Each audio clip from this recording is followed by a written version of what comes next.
नमस्कार दोस्तों, decode exam के इस ऑनलाइन पोर्टल पर मैं प्रशांत आप सबका स्वागत करता हूं। इस लेक्चर में हम डिस्कस करेंगे Allahabad high court RO previous years paper को। जैसा कि आप जानते हैं कि हमने इलाहाबाद हाई कोर्ट द्वारा 2009 से लेकर 2020 तक जो कुल 6 एग्जाम आयोजित किए गए आरओ के, उनको सब्जेक्ट में डिवाइड कर दिया। तो एक सेगमेंट हमने पॉलिटी का बनाया जिसे हम ऑलरेडी डिस्कस कर चुके हैं। अगर अभी तक आपने उसे लेक्चर को नहीं देखा है तो आप इस चैनल पे जा करके उसे देख सकते हैं। इस लेक्चर से पहले हमने इंडियन नेशनल मूवमेंट से जो प्रश्न पूछे गए थे, मॉडर्न हिस्ट्री से जो प्रश्न पूछे गए थे 2009, 2014 और 2016 के एग्जामिनेशन में, उसे देख लिया है।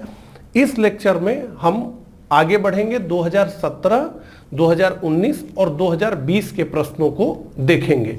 तो इस तरीके से सब्जेक्ट में डिवाइड करके पढ़ने से हमारा सबसे बड़ा लाभ तो ये है कि हमें ये अंदाजा हो जाता है कि इस एग्जाम में, यानी यहाँ इलाहाबाद हाई कोर्ट की हम बात कर रहे हैं, तो इलाहाबाद हाई कोर्ट के एग्जाम में किस सब्जेक्ट का वेटेज कितना है, किस सब्जेक्ट से कितने प्रश्न पूछे जाते हैं। इस पेपर को बनाते समय जैसे मुझे ये आइडिया है कि इंडियन नेशनल मूवमेंट से भर भर के प्रश्न पूछे जाते हैं और वहीं इंडियन पॉलिटी से काफी कम प्रश्न पूछे गए हैं इलाहाबाद हाई कोर्ट में। तो इस एनालिसिस के तहत आप जो है किस सब्जेक्ट पर कितना जोर दें, ये भी आपको समझ में आता है। तो बहुत सारी बात हो गई, चलिए इस लेक्चर की शुरुआत करते हैं। उससे पहले मैं आपको बताना चाहूंगा कि अगर आप Allahabad high court RO examination की तैयारी कर रहे हैं तो आपकी तैयारी को और सुविधाजनक और समग्र और बेहतर करने के लिए हमने एक ऑनलाइन वीडियो लेक्चर्स प्रोग्राम शुरू किया है। इसमें जो इलाहाबाद हाई कोर्ट का पूरा सिलेबस है वो पढ़ाया जाएगा आपको, साथ ही साथ आपको पीडीएफ नोट्स भी दिया जाएगा और इसमें आपको टेस्ट सीरीज भी मिलेगी। तो ये बेहद उपयोगी कोर्स है। अगर आप इसे ज्वाइन करते हैं तो निश्चित ही आपको इससे लाभ होगा। तो अगर आप इस कोर्स से जुड़ना चाहें तो AHC ROARO लिखकर हमें 9506742546 पर व्हाट्सएप करें। तो चलिए इसी के साथ पहले प्रश्न को हम देखते हैं। तो आरओ 2017 का प्रश्न हम देख रहे हैं। ARO 2016, आरओ 2014, ARO 2009 के प्रश्नों को हमने देख लिया है। ठीक है, तो 17 में हम देखते हैं कि कितने प्रश्न पूछे गए। पहला प्रश्न आ गया है और इस सीरीज का ये 31वां प्रश्न है। 30 प्रश्न हमने ऑलरेडी डिस्कस कर लिए थे। ठीक है, पहला प्रश्न मैं पढ़ता जा रहा हूं, आप भी कमेंट बॉक्स में कमेंट करते चलिए उत्तर जो है, यानी दोनों तरफ से सक्रियता बराबर रहे। ठीक है, मद्रास विश्वविद्यालय के साथ साथ बंबई विश्वविद्यालय और कलकत्ता विश्वविद्यालयों की स्थापना 1857 में किस रिपोर्ट की सिफारिश पर की गई थी? वुड्स का dispatch, Macaulay's minutes, Simon commission और पीट्स इंडिया एक्ट। तो यहां हम देख रहे हैं सी और डी, ये ऑप्शन तो हमें पता है कि ये तो बिल्कुल भी रिलीवेंट नहीं लग रहे हैं, पीट्स का इंडिया एक्ट और साइमन कमीशन।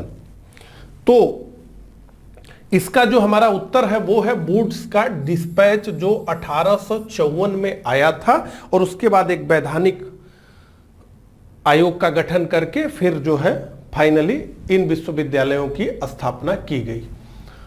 अगला प्रश्न, 1946 का रॉयल भारतीय सेना का विद्रोह HMIS तलवार से प्रारंभ हुआ था। यह प्रशिक्षण स्कूल कहां पर स्थित था? कलकत्ता, मद्रास, बंबई, कराची। ABCD। तो बंबई इसका उत्तर है, कोलाबा बंबई। देखिए, सेकेंड वर्ल्ड वार के ठीक बाद सबसे पहला विद्रोह ब्रिटिश सेना में हुआ RAF का, यानी रॉयल एयर फोर्स का। रॉयल एयर फोर्स की तैनाती इंडिया में की गई थी और रॉयल एयर फोर्स ने विद्रोह किया और उसके ठीक बाद जो है जो बंबई के नौसैनिक थे, उन्होंने अपना विद्रोह किया। HMIS तलवार से यह विद्रोह प्रारंभ हो गया। जल्द ही यह विद्रोह विशाखापट्टनम, कराची आदि आदि बंदरगाहों पर भी पहुंच गया।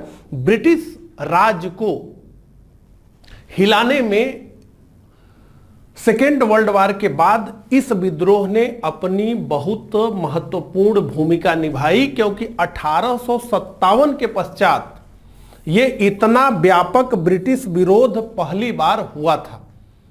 और उसी समय ये कहा गया कि ये जो है, जो ब्रिटिश साम्राज्य है, उसके ताबूत में ये आखिरी किल थी, और इसके एक ही वर्ष बाद भारत को स्वतंत्रता मिल गई। तो बहुत चर्चित विद्रोह है, लेकिन इसके बारे में पढ़ने को कम मिलता है। ठीक है, तो इसका उत्तर है बंबई।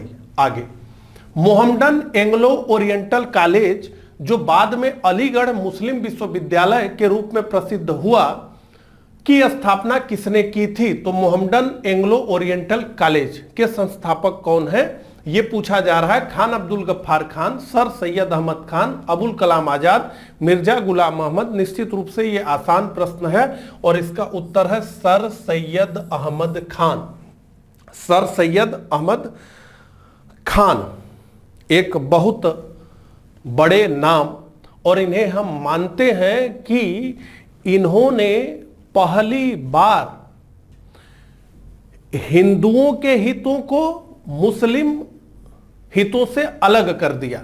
यानी मुसलमानों के हित भारत में अलग हैं और हिंदुओं के हित भारत में अलग हैं, और इन्होंने मुसलमानों से कहा कि अब अंग्रेजों का विरोध करने में लाभ नहीं है, हमें अंग्रेजों के साथ सहयोग करना चाहिए। और ये कांग्रेस का विरोध करते थे, मुस्लिम युवाओं से अपील करते थे कि कांग्रेस में नहीं जाना है, बल्कि पढ़ना लिखना है और ब्रिटिश सरकार के साथ सहयोग करना है। तो हम ये मानते हैं कि जो द्विराष्ट्र सिद्धांत 1930-40 के दशक में भारत में तेजी से उभरा, उसके अगुआ सर सैयद अहमद खान ही थे, क्योंकि इन्होंने राष्ट्रीय हितों के ऊपर मुसलमानों के हितों को खड़ा कर दिया और यह स्पष्ट कर दिया कि हिंदू एक अलग आइडेंटिटी है और मुस्लिम एक अलग आइडेंटिटी है। और बाद में फिर जिन्ना के नेतृत्व में पाकिस्तान बना, तो उस पूरे मूवमेंट का हम अगुआ मानते हैं सर सैयद अहमद खान को। अगला, 1929 में भारतीय राष्ट्रीय कांग्रेस के लाहौर सत्र के दौरान किसी दिन विशेष को पूर्ण स्वराज दिवस के रूप में मनाने का निर्णय लिया गया था। स्वतंत्र भारत में उसी तारीख को निम्न में से किसे मनाने के लिए चुना गया था? अब आप देखिए कि यह प्रश्न हमने डिस्कस कर लिया है इस वीडियो के पहले पार्ट में। वही प्रश्न जो है रिपीट हो रहा है। तो कई प्रश्न रिपीट भी होते हैं, थोड़ा सा अलग तरीके से रिपीट होते हैं। ठीक है, सेना दिवस, गणतंत्र दिवस, स्वतंत्रता दिवस, राष्ट्रीय मतदाता दिवस। निश्चित रूप से गणतंत्र दिवस। तो 1929 में भारतीय राष्ट्रीय कांग्रेस के लाहौर सत्र में पूर्ण स्वराज का प्रस्ताव पास हुआ और यह कहा गया कि 26 जनवरी का दिन हम घोषित करते हैं स्वतंत्रता का। तो हर वर्ष 26 जनवरी 1930 से ही जब तक भारत स्वतंत्र नहीं हो गया, हर वर्ष 26 जनवरी 1930 को भारतीय स्वतंत्रता दिवस के रूप में मनाते थे और भारत को स्वतंत्र कराने के लिए वो वचन लेते थे। फाइनली 15 अगस्त 1947 को हमारा देश स्वतंत्र हुआ, लेकिन जब संविधान को लागू करने की बारी आई तो ये हुआ कि हम इसी स्मृति को जीवित रखेंगे और 26 जनवरी 1950 को हम अपना संविधान लागू करेंगे, भले ही हमारा संविधान 26 नवंबर 1949 को बन गया है। तो इस दिन को ऐतिहासिक बनाने के लिए हमारा संविधान इसी दिन लागू हुआ और इसी दिन से हम गणतंत्र हुए। तो गणतंत्र दिवस के रूप में इसे हम मनाते हैं। अगला, 19वीं शताब्दी के मध्य में दीन बंधु मित्र द्वारा लिखित बंगाली नाटक नील दर्पण निम्न में से किसके बारे में है? सन्यासी विद्रोह, नील विद्रोह, बंगाल अकाल, बंगाल में सिपाही विद्रोह। ABCD। तो ABCD में से निश्चित रूप से हमारा उत्तर है बी, नील विद्रोह। नील विद्रोह भारत का पहला सफल संगठित किसान विद्रोह था। ये नील बागान मालिकों के विरोध में किया गया था, जो यूरोपीय बागान मालिक थे, जिन्हें यूरोपीय नीलहे कहा जाता था। बड़े पैमाने पर यूरोप के निवासियों ने बंगाल में बड़े बड़े जमीनें खरीद करके फार्म हाउस बना करके उस पर नील की खेती करवाते थे। तो उसी के विरोध में यह नील विद्रोह शुरू हुआ। तो यूरोपीय नीलहे किस प्रकार से बंगाल के निवासियों का शोषण करते थे, उसका खुला चित्रण किया नील दर्पण में दीनबंधु मित्र ने। अगला, पूना संधि के बारे में निम्न विकल्पों में से क्या सही है? तो ये पूना पैक्ट की बात हो रही है। महात्मा गांधी और मोहम्मद अली जिन्ना वंचित वर्गों के लिए अलग निर्वाचक वर्गों का सृजन करेंगे। महात्मा गांधी और डॉक्टर बी.आर. अंबेडकर हिंदू संयुक्त निर्वाचक वर्ग कायम रखें और वंचित वर्गों को आरक्षित सीट दें। महात्मा गांधी और डॉक्टर बी.आर. अंबेडकर सार्वजनिक कुओं से वंचित वर्गों द्वारा पानी निकालने के अधिकार को सुरक्षित करें। महात्मा गांधी और मोहम्मद अली जिन्ना मुस्लिम समुदाय के सांप्रदायिक अवार्ड पृथक निर्वाचन क्षेत्रों के प्रावधान हेतु सहमत हो। अब पूछा जा रहा है कि इसमें से क्या सही है, तो एक एक कर। महात्मा गांधी और मोहम्मद अली जिन्ना वंचित वर्गों के लिए अलग अलग निर्वाचन वर्गों का सृजन करेंगे? नहीं। महात्मा गांधी और डॉक्टर बी.आर. अंबेडकर हिंदू संयुक्त निर्वाचक वर्ग कायम रखें और वंचित वर्गों को आरक्षित सीटें दें? बिल्कुल यही। अब इसको समझ लीजिए, पृथक निर्वाचन व्यवस्था सेपरेट इलेक्टोरल भारत में सबसे पहले 1909 के अधिनियम में आया और सबसे पहले सेपरेट इलेक्टोरल मुसलमानों को दिया गया। यानी कुछ ऐसी सीटें आरक्षित कर दी गई जिस पे मुसलमान ही प्रत्याशी होगा और मुसलमान ही मतदाता होगा। धीरे धीरे सेपरेट इलेक्टोरल का विस्तार किया गया, इसमें सिखों को भी जोड़ दिया गया और इसमें यूरोपियों को भी जोड़ दिया गया।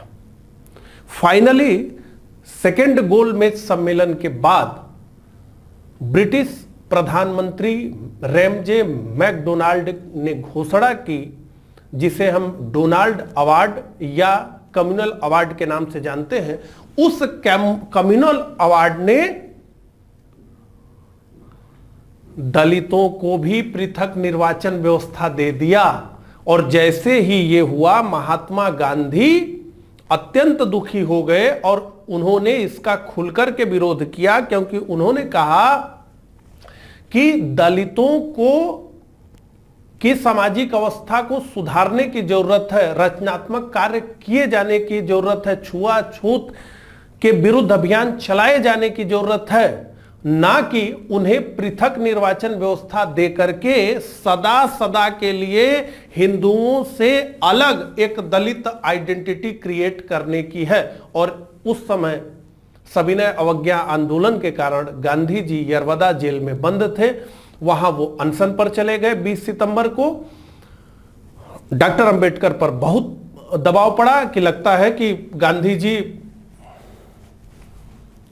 आमरण अनशन पे गए हैं, मतलब जब तक बात नहीं मानी जाएगी तब तक का अनशन, यानी मृत्यु हो जाए तो हो जाए। तो फाइनली डॉक्टर अंबेडकर और गांधी जी के बीच ये पूना पैक्ट हुआ 24 सितंबर 1932 को, और इसमें यह तय किया गया कि पृथक निर्वाचन व्यवस्था दलितों के लिए नहीं रहेगी, बल्कि दलितों को संयुक्त निर्वाचन व्यवस्था में, जैसे आज भारत में है, उन्हें आरक्षण दिया जाएगा। तो कुछ सीटें ऐसी होंगी जो एससी और एसटी के लिए रिजर्व्ड कर दी जाएंगी, लेकिन उन्हें सेपरेट इलेक्टोरल नहीं दिया जाएगा। तो ये यहां तय हुआ था। इस पूना पैक्ट पर गांधी जी ने हस्ताक्षर नहीं किया था, दलितों की तरफ से डॉक्टर अंबेडकर और सामान्य रूप से मालवीय जी हिंदुओं की तरफ से और बहुत सारे लोगों ने इस पे हस्ताक्षर किया था, लेकिन गांधी जी ने इस पे हस्ताक्षर नहीं किया था। तो ये 2017 के जितने प्रश्न थे उन्हें हमने देख लिया। तो कुल मिलाकर के 2017 में केवल 6 प्रश्न पूछे गए थे। अब 2019 देखते हैं। भारतीय राष्ट्रीय कांग्रेस की स्थापना के द्वारा 1885 में की गई थी, तो ... तो भारतीय राष्ट्रीय कांग्रेस की स्थापना एलन ऑक्टेवियन ह्यूम, जिसे हम एयो ह्यूम के नाम से जानते हैं, उसके द्वारा की गई थी 1885 में। और 1885 में दिसंबर में गोकुल दास तेजपाल संस्कृत विद्यालय में इसका पहला अधिवेशन आयोजित हुआ, जिसमें कुल 72 प्रतिनिधियों ने भाग लिया। अगला, ने सन 1904 में भारतीय विश्वविद्यालयों पर कड़े नियंत्रण लागू करते हुए भारतीय विश्वविद्यालय अधिनियम पारित किया था। लॉर्ड कर्जन ने सन 1904 में भारतीय विश्वविद्यालयों पर कड़े नियंत्रण लागू करते हुए भारतीय विश्वविद्यालय अधिनियम पारित किया था। लॉर्ड कर्जन भारत का सबसे अधिक नापसंद किया जाने वाला गवर्नर जनरल और वायसराय था। इसी के समय में बंगाल का विभाजन 1905 में हुआ था। अगला, का अर्थ है हमारे अपने देश में हम अपने लोगों द्वारा बनाया हुआ स्वदेशी विदेशी गर्म दल। तो फिलिंग द ब्लैंक्स के प्रश्न पूछे गए हैं। तो स्वदेशी का अर्थ है हमारे अपने देश में हम अपने लोगों द्वारा बनाया हुआ। तो स्वदेशी का क्या अर्थ है? स्वदेशी का अर्थ है अपने देश में अपने देश के लोगों द्वारा बनाया गया स्वदेशी। तो स्वदेशी और बहिष्कार का एक बहुत बड़ा आंदोलन चला 1905 के बंगाल विभाजन के विरोध में। ठीक है, स्वदेशी की पहली अवधारणा स्वामी दयानंद सरस्वती ने दी थी। यह तो फिलिंग द ब्लैंक्स, जिन्होंने एक हथियार के रूप में बहिष्कार के महत्व को महसूस किया, जिसका इस्तेमाल भारत में पूरे ब्रिटिश प्रशासनिक मशीनरी को पंगु बनाने के लिए किया जा सकता था। A Bal Gangadhar Tilak, B Gopal Krishna Gokhale, C Dadabhai Naoroji और D Pherozeshah Mehta. A B C D. निश्चित रूप से यह तो बाल गंगाधर तिलक थे, जिन्होंने एक हथियार के रूप में बहिष्कार के महत्व को महसूस किया, जिसका इस्तेमाल भारत में पूरे ब्रिटिश प्रशासनिक मशीनरी को पंगु बनाने के लिए किया जा सकता है। 1905 के बंगाल विभाजन के विरोध में स्वदेशी और बहिष्कार का बहुत जबरदस्त आंदोलन हुआ। स्वदेशी का अर्थ देसी वस्तुओं का प्रयोग और बहिष्कार का अर्थ विदेशी वस्तुओं का बहिष्कार। तो स्वदेशी और बहिष्कार आंदोलन इतना सफल हुआ कि इसे गर्मपंथियों ने इस रूप में लिया कि अगर इसका विस्तार पूरे भारत में किया जाए तो ब्रिटिश राज को बुरी तरीके से परेशान किया जा सकता है। और उन गर्मपंथियों में सबसे महत्वपूर्ण नाम बाल गंगाधर तिलक जी थे। ठीक है, अगला, और इस कट्टरपंथी समूह के महत्वपूर्ण नेता थे ए बी सी डी। तो लाला लाजपत राय, बाल गंगाधर तिलक और बिपिन चंद्रपाल इस कट्टरपंथी समूह के महत्वपूर्ण नेता थे। इस तरह का शब्द का प्रयोग नहीं किया जाना चाहिए, कट्टरपंथी। तो ये गरम दल के लोग थे। कौन? लाल बाल पाल, लाला लाजपत राय, बाल गंगाधर तिलक, बिपिन चंद्र पाल। तो इन्होंने भारत में गरमपंथी आवाज को बुलंद किया। अगला, स्वराज हमारा जन्म सिद्ध अधिकार है और हम इसे लेकर के रहेंगे। यह नारा ने दिया था लाला लाजपत राय, महात्मा गांधी, बाल गंगाधर तिलक, जवाहरलाल नेहरू। तो स्वराज मेरा जन्म सिद्ध अधिकार है और मैं इसे लेकर के रहूंगा, ये बाल गंगाधर तिलक ने कहा था। स्वराज मेरा जन्म सिद्ध अधिकार है और मैं इसे लेकर के रहूंगा। अब ये देखिए कि 2019 के प्रश्न में, एक ही एग्जाम के प्रश्न में बाल गंगाधर तिलक से कितने प्रश्न पूछे जाते हैं। हालांकि किसी भी एग्जाम में इंडियन नेशनल मूवमेंट के तहत बाल गंगाधर तिलक से ज्यादा प्रश्न पूछे जाते रहे हैं, लेकिन एक ही एग्जाम में। अब ऐसा हो कि अगर आप इन्हीं के बारे में ना पढ़े हो तो पूरा का पूरा इंडियन नेशनल मूवमेंट आपने पढ़ लिया है, लेकिन फिर भी दिक्कत हो रही है। हालांकि मोटे तौर पर इंडियन नेशनल मूवमेंट जब आप पढ़ेंगे तो बाल गंगाधर तिलक कई जगह पर निश्चित रूप से आए हैं, आएंगे ही। तो इनके बारे में ना पढ़ा होना तो ऐसा हो नहीं सकता। अगला, ने सन 1914 में घरेलू शासन आंदोलन के लिए काम करना शुरू किया। किसने? महात्मा गांधी ने, जवाहरलाल नेहरू ने, एनी बेसेंट ने और बाल गंगाधर तिलक ने। तो ए बी सी डी में से उत्तर हमारा है एनी बेसेंट। तो 2 जनवरी 1914 को एनी बेसेंट ने अपनी पत्रिका कॉमनवेल्थ में पहली बार होम रूल के विचार को स्पष्ट किया था। तो यह पहला विचार इन्हीं का था। अब मैं यहां पर आपको दिखाना चाहूंगा कि हमने किस प्रकार से अपने कोर्स में होम रूल आंदोलन को पढ़ा था। अब देखिए, ये इतना शानदार चार्ट आपके सामने है और इस चार्ट में हमने सब चीजें कवर कर ली हैं। इस प्रकार से पढ़ने पर कोई भी चीज आपको बहुत जल्दी याद हो जाती है। पहले हमने क्या देखा? हमने देखा कि होम रूल आंदोलन होने का क्या कारण था। तो 1919 का भारत परिषद अधिनियम था। जो जो चीजें चाहिए थी वो नहीं मिली थी, निराश थे दोनों समूह, गर्मपंथी और नरमपंथी। प्रथम विश्व युद्ध में भारतीय संसाधनों का खूब दोहन हुआ, जनता पर उच्च कर लगाया गया। विश्व युद्ध के कारण, युद्ध के कारण महंगाई बढ़ गई। तिलक जी जेल से रिहा हो गए, मांडले जेल से रिहा होकर के आ गए। इतने कारण उन्होंने क्या किया? जन आंदोलन के लिए मंच तैयार कर दिया। उसके बाद क्या हुआ? तो 2 होम रूल आंदोलन भारत में प्रारंभ हुआ। एक तो तिलक की होम रूल लीग जिसका मुख्यालय पूना था, और एक एनी बेसेंट की होम रूल लीग जिसका मुख्यालय अडियार था। कार्य क्षेत्र कहां क्या था? तो महाराष्ट्र, मध्य प्रांत, बिहार और कर्नाटक, ये तिलक की होम रूल का कार्य क्षेत्र था। एनी बेसेंट के होम रूल का कार्य क्षेत्र इन स्थानों को छोड़कर शेष भारत था। स्थापना 28 अप्रैल 1916 को ही तिलक के होम रूल की और 15 सितंबर 1916 को हुई एनी बेसेंट के होम रूल की स्थापना। और क्यों होम रूल आंदोलन समाप्त हो गया भारत से? यहां पे लिखा हुआ है, भारत सचिव मॉन्टेग्यू की घोषणा 1917 में कि चरणबद्ध तरीके से भारत में उत्तरदायी संस्थाओं का विकास किया जाएगा। मॉन्टेग्यू चेम्सफोर्ड सुधारों को लेकर कांग्रेस में मतभेद हो गया, 2 गुट में हो गई कांग्रेस। एमसी सुधारों को एनी बेसेंट की स्वीकृति, इन्होंने मॉन्टेग्यू चेम्सफोर्ड सुधार को अपनी स्वीकृति दे दी। और कानूनी मामले के संबंध में तिलक जी लंदन चले गए। तो इस तरीके से हम किसी भी चीज को पढ़ते हैं पूरे डिटेल में और चार्ट, ग्राफ वगैरह बना करके। अब आ जाइए अगले प्रश्न पे। सन 1916 में मुस्लिम लीग और कांग्रेस में आपसी समझौता हुआ और पर हस्ताक्षर किए गए बंगाल समझौता, कलकत्ता की संधि, स्वशासन अधिनियम, लखनऊ समझौता। तो निश्चित रूप से इसका उत्तर है हमारा डी, लखनऊ समझौता। तो 1916 में बाल गंगाधर तिलक और मोहम्मद अली जिन्ना के प्रयास से कांग्रेस और मुस्लिम लीग के बीच एक समझौता हुआ जिसे हम लखनऊ समझौता या मुस्लिम लीग योजना या लखनऊ पैक्ट के नाम से जानते हैं।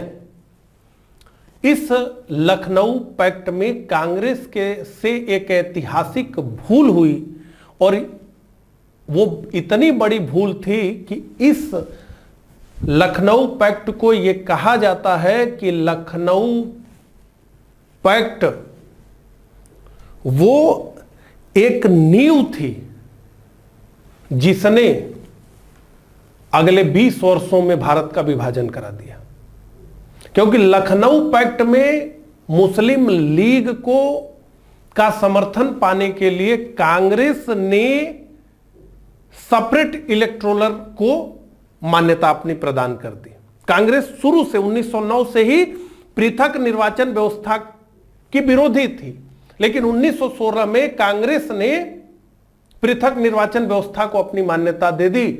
यानी कांग्रेस ने भारत के अंदर हिंदू अलग आइडेंटिटी और मुस्लिम अलग आइडेंटिटी के सिद्धांत को अपनी मान्यता दे दी और यह बहुत विनाशक कार्य हुआ।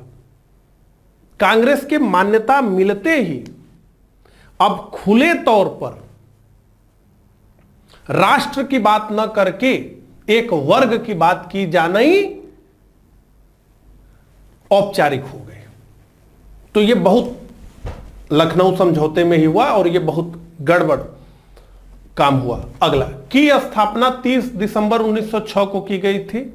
लखनऊ समझौता, ऑल इंडिया मुस्लिम लीग, स्वशासन अधिनियम, बंगाल समझौता। निश्चित रूप से ऑल इंडिया मुस्लिम लीग।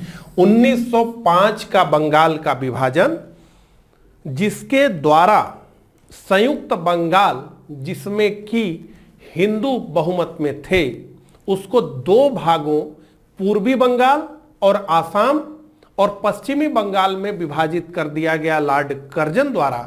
तो जो नया प्रांत बना पूर्वी बंगाल और असम, उस प्रांत में मुसलमानों का बहुमत हो गया। तो जो मुसलमान एकीकृत बंगाल में अल्पमत में थे, माइनॉरिटी में थे, वही नए प्रांत में उनका बहुमत हो गया। तो बंगाल विभाजन के तत्काल बाद 1906 में मुस्लिम लीग की स्थापना हो गई, जबकि इस देश में कांग्रेस नामक राजनीतिक पार्टी अस्तित्व में थी ही, और कांग्रेस के तीसरे अध्यक्ष एक मुस्लिम ही थे। उसके बाद भी मुसलमानों के लिए एक अलग पार्टी का गठन किया गया, ऑल इंडिया मुस्लिम लीग। अगले प्रश्न पे आते हैं। रोलेट एक्ट के खिलाफ शांतिपूर्ण विरोध के लिए 13 अप्रैल सन 1919 को बैसाखी के मेले के अवसर पर लोग इकट्ठा हुए थे। बंगाल, प्रथम विश्व युद्ध, जलियांवाला बाग, खलीफा। निश्चित रूप से जलियांवाला बाग इसका उत्तर है। तो रोलेट एक्ट के खिलाफ शांतिपूर्ण विरोध के लिए 13 अप्रैल सन 1919 को बैसाखी के मेले के अवसर पर लोग जलियांवाला बाग पर इकट्ठा हुए थे।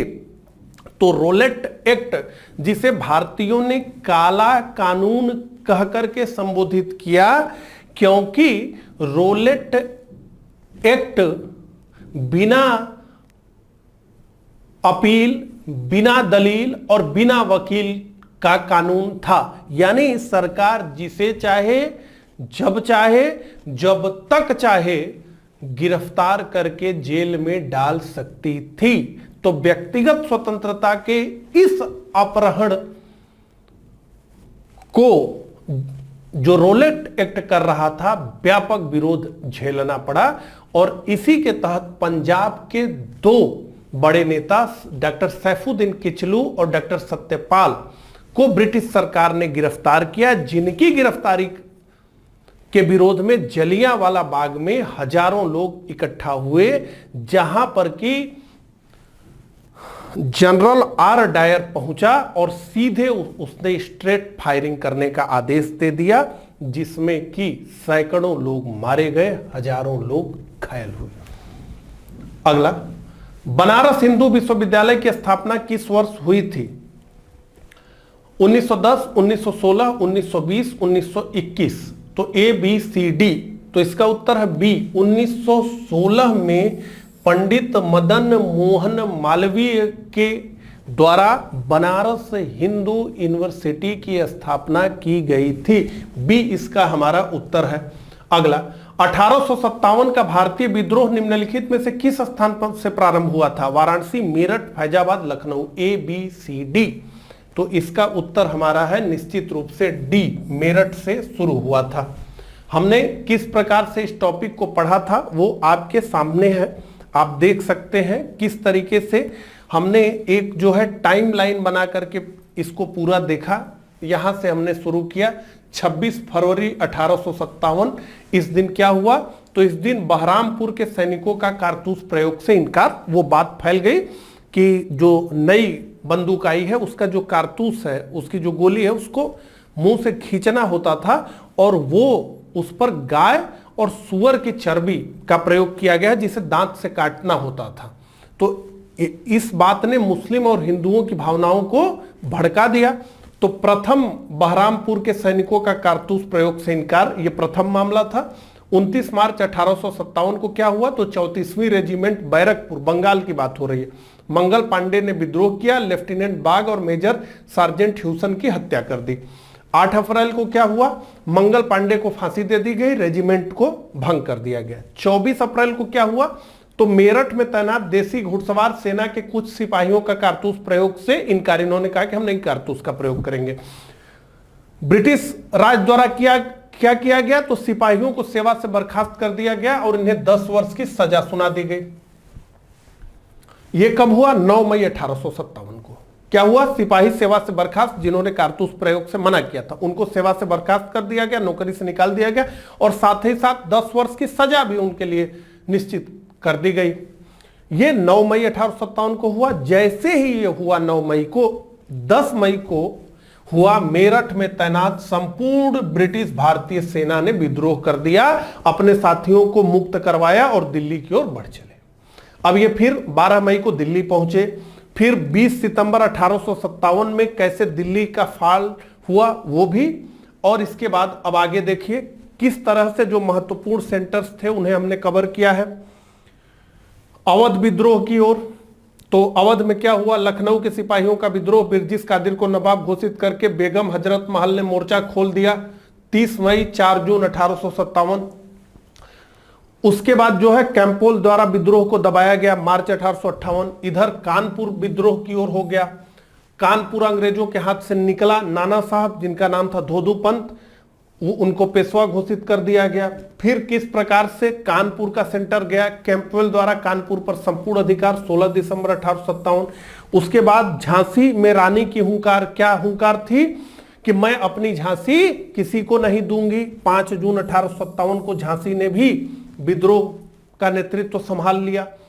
किस प्रकार से इसका अंत हुआ, इस तरीके से डिटेल में जाकर के और एक क्रम से चीजों को हम समझते हैं। इससे बहुत लंबे समय तक चीजें याद रहती हैं और रिवीजन करने के लिहाज से बहुत जल्दी आप रिवाइज भी कर लेते हैं। आप देखिए, बहुत जल्दी आप रिवाइज कर लेंगे पूरा स्टोरी।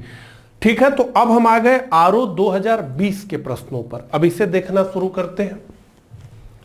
निम्नलिखित में से किसने बनारस हिंदू विश्वविद्यालय की स्थापना की थी? राजा राम मोहन राय, सैयद अहमद खान, जवाहरलाल नेहरू, मदन मोहन मालवीय। अभी देखिए प्रश्न क्या था? बनारस हिंदू विश्वविद्यालय की स्थापना किस वर्ष हुई थी? ए आरओ 2019 में। आरओ 2020 में क्या प्रश्न पूछा जा रहा है कि बनारस हिंदू विश्वविद्यालय की स्थापना किसने की थी? सेम प्रश्न है और इसका उत्तर है मदन मोहन मालवीय, डी। अगला, गोविंद बल्लभ पंत के बारे में निम्न में से कौन सा कथन सत्य है? आगरा घराने के जाने माने गायक थे गोविंद बल्लभ पंत। ऑप्शन भी इस तरीके से देते हैं कि मतलब क्या कहिए।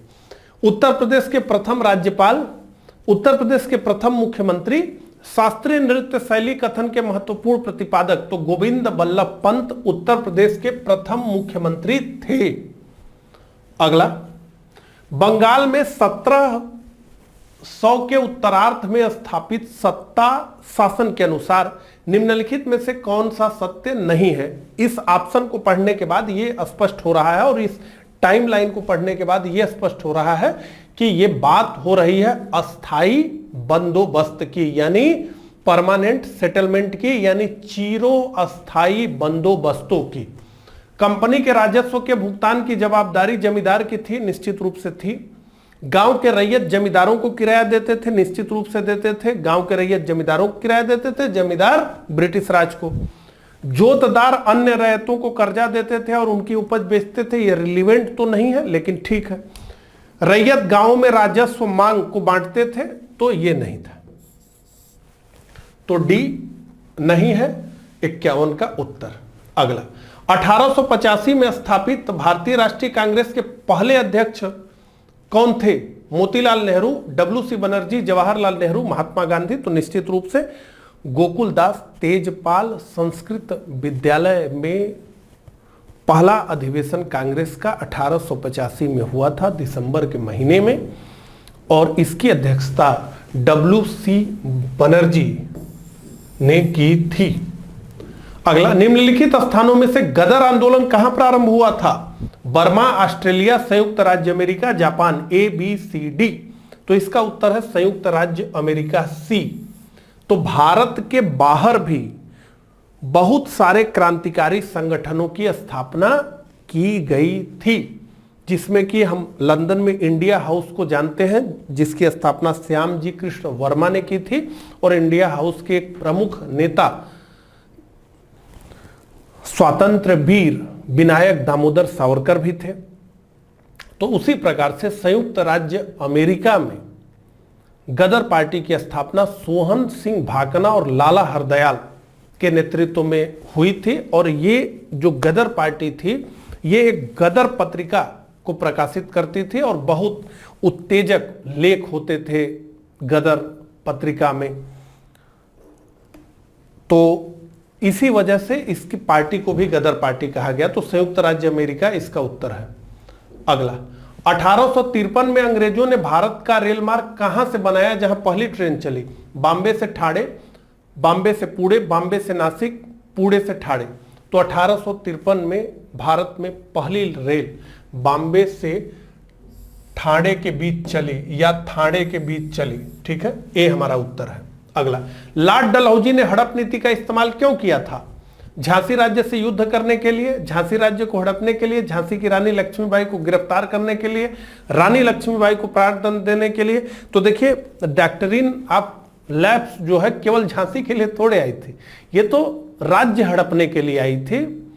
ये केवल झांसी राज्य को ही हड़पने के लिए नहीं आई थी, लेकिन ऑप्शंस इसी तरीके से हैं कि हमें जो है कोई एक चुनना ही पड़ेगा। तो झांसी राज्य से युद्ध करने के लिए तो युद्ध करने के लिए नहीं, झांसी राज्य को हड़पने के लिए, झांसी की रानी लक्ष्मीबाई को गिरफ्तार करने के लिए नहीं, रानी लक्ष्मीबाई को प्राणदंड देने के लिए नहीं। तो इन सब में झांसी राज्य को हड़पने के लिए।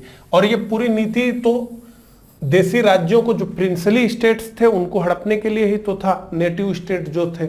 अगला, निम्नलिखित में से कौन सा विकल्प महात्मा गांधी के दांडी मार्च के उद्देश्य से बिल्कुल भी जुड़ा हुआ नहीं है? सविनय अवज्ञा आंदोलन निश्चित रूप से, जैसे ही नमक कानून को तोड़ दिया गांधी जी ने, सविनय अवज्ञा आंदोलन प्रारंभ हो गया। नमक कानून के प्रावधानों की अवहेलना करना निश्चित रूप से, नमक नहीं बनाना था, गांधी जी ने नमक बनाया। पूर्ण स्वराज के लिए देशव्यापी जन भागीदारी प्राप्त करना निश्चित रूप से, यह जब तय किया गया कि हम जो है अब पूर्ण स्वराज से कम पे नहीं मानेंगे लाहौर अधिवेशन में 1929 में, तो फिर गांधी जी से कहा गया कि भाई पूर्ण स्वराज के लिए अब आंदोलन चलाना पड़ेगा, आप करिए। तो गांधी जी ने दांडी यात्रा शुरू की और फिर जो है भारत में सविनय अवज्ञा आंदोलन प्रारंभ हो गया। और विदेशी कपड़ों का बहिष्कार करना, तो अब इसमें से अगर हम ये देखें तो हम ये कह सकते हैं कि विदेशी कपड़ों का बहिष्कार करना एकदम जो है दांडी यात्रा से नहीं जुड़ा हुआ है, क्योंकि जो भी आंदोलन हुआ, चाहे असहयोग आंदोलन हुआ, चाहे स्वदेशी का आंदोलन हुआ, चाहे सविनय अवज्ञा आंदोलन हुआ, सब में एक विषय तो कॉमन था ही कि विदेशी उत्पादों का बहिष्कार करना है, देसी का प्रयोग करना है। लेकिन सीधे सीधे अगर रिलेवेंट हम देखें, केवल दांडी मार्च से देखें, तो विदेशी कपड़ों का बहिष्कार हमें रिलेवेंट नहीं लगता है।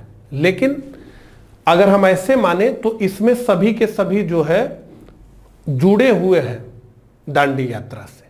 ठीक है, तो ये अगला, कांग्रेस के नरम दल और गरम दल समूहों के बीच विभाजित हो जाने के बाद निम्नलिखित में से किस नेता को भारतीय राष्ट्रीय कांग्रेस के नरम दल का भाग माना जाता था?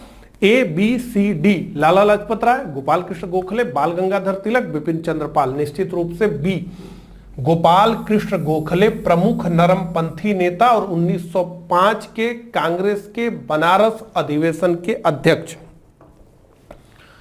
गरमपंथी ये चाहते थे कि बंगाल विभाजन के विरुद्ध उठ खड़े हुए सशक्त स्वदेशी और बहिष्कार आंदोलन को पूरे देश में फैलाया जाए और कांग्रेस भी अपना स्टैंड इस विषय पर क्लियर करे। तो 1905 में ये शुरू हुआ। 1906 में दादा भाई नौरोजी ने अध्यक्षता की कांग्रेस की और उसमें 4 प्रस्ताव गरमपंथियों ने पास कराए, जिसमें से एक स्वदेशी था, राष्ट्रीय शिक्षा नीति थी, इस तरह के। अंततः 1907 में कांग्रेस का सूरत में विभाजन हो गया।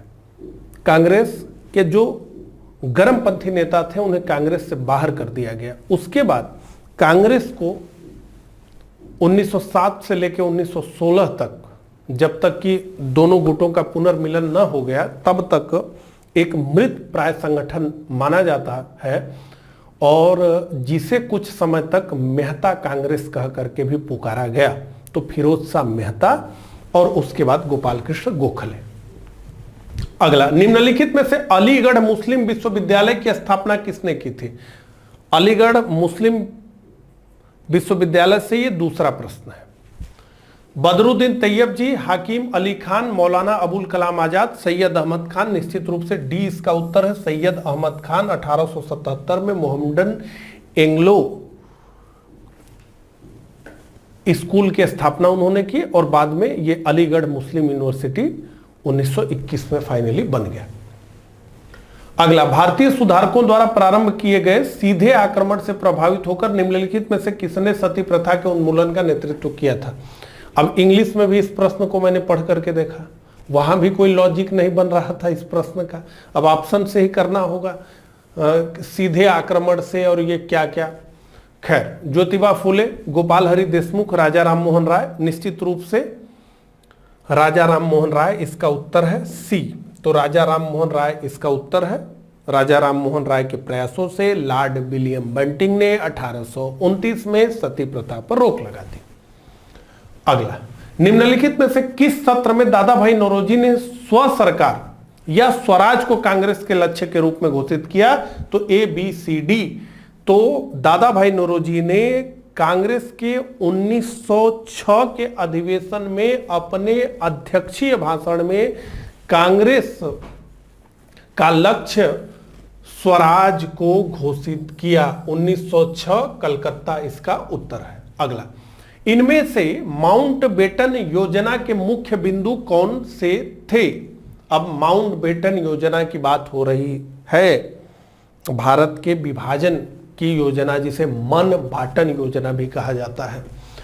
पंजाब और बंगाल विधानसभाएं विभाजन के साथ स्वतंत्रता के लिए मतदान करने हेतु हिंदुओं और मुसलमानों के दो समूहों में मिलेंगी। सिंध पाकिस्तान का भाग होगा, NWFB पाकिस्तान का हिस्सा होगा, जबकि बंगाल का सिलहट जिला भारत का हिस्सा होगा। विभाजन होने पर दो स्वतंत्र देशों और दो संविधान सभाओं का निर्माण किया जाएगा। तो यहां पर केवल 1 और 2, केवल 2 और केवल 1 और 4 कौन से सही है, यह पूछा जा रहा है। तो अब एक एक करके देखते हैं, इसको समझना है। देखिए, यह कहा गया कि जो पंजाब की विधानसभा है और जो बंगाल की विधानसभा है, क्योंकि विभाजन तो इन्हीं का होना था। जो हम पाकिस्तान आज जानते हैं वो पंजाब से विभाजित क्षेत्र है और बंगाल का विभाजन होना था जो आज बांग्लादेश है। तो पंजाब और बंगाल की जो विधानसभाएं हैं वो जो है विभाजन के विषय पर तय कर लें, उनको तय करने का अधिकार दे दिया गया था। तो उन्होंने विभाजन तय किया, विभाजन हुआ। अगला ये कहा जा रहा है सिंध पाकिस्तान का भाग होगा। तो नहीं, ये नहीं कहा गया कि सिंध पाकिस्तान का भाग होगा, ये कहा गया कि सिंध अपना निर्णय स्वयं लेगा, यानी सिंध में जनमत संग्रह होगा। फाइनली सिंध पाकिस्तान में ही चला गया, बहुत सारे हिंदू यहां पे रहते थे। अगला, NWFB यानी नॉर्थ वेस्ट फ्रंटियर प्रोविंस, उत्तरी पश्चिमी सीमांत प्रांत पाकिस्तान का हिस्सा होगा। तो यह नहीं कहा गया, यह कहा गया कि NWFB में जनमत संग्रह होगा और निश्चित रूप से जनमत संग्रह ही हुआ। और इस जनमत संग्रह का विरोध किया खान अब्दुल गफ्फार खान ने। और जनमत संग्रह में एक पाकिस्तान एक अल्लाह के नाम पर वोट मांगा गया। निश्चित रूप से मुस्लिम बहुमत था इन क्षेत्रों में, सबने पाकिस्तान पर वोट मार दिया। खान अब्दुल गफ्फार खान की कुछ नहीं चली क्योंकि अल्लाह के नाम पे वोट मांगा गया था। तो निश्चित रूप से ये पाकिस्तान का भाग हो गया NWFB। बंगाल का सिलहट जिला भारत का हिस्सा होगा, नहीं, यहां भी कहा गया कि बंगाल के सिलहट में भी जनमत संग्रह होगा। तो ये दो जगह, तो ये गलत है। और सिंध पाकिस्तान का भाग होगा, ये भी गलत है। विभाजन होने पर दो स्वतंत्र देशों और दो संविधान सभाओं का निर्माण किया जाएगा। तो निश्चित रूप से विभाजन होगा तो दो स्वतंत्र देश अस्तित्व में आएंगे, तो दो संविधान सभा का निर्माण होगा, निश्चित रूप से होगा ही। तो 1 सही है और 4 सही है, तो केवल 1 और 4, 2 और 3 गलत है। ठीक है, तो इस प्रकार से हमने 2009 से लेकर 2020 तक RO-ARO एग्जामिनेशन में जो इंडियन नेशनल मूवमेंट से प्रश्न पूछे गए थे उनको देखा। मुझे कमेंट करके जरूर बताइएगा कि मेरा ये प्रयास आपको कैसा लगा। मिलता हूं इसी तरह के अगले लेक्चर में, तब तक के लिए आप सभी को नमस्कार, धन्यवाद।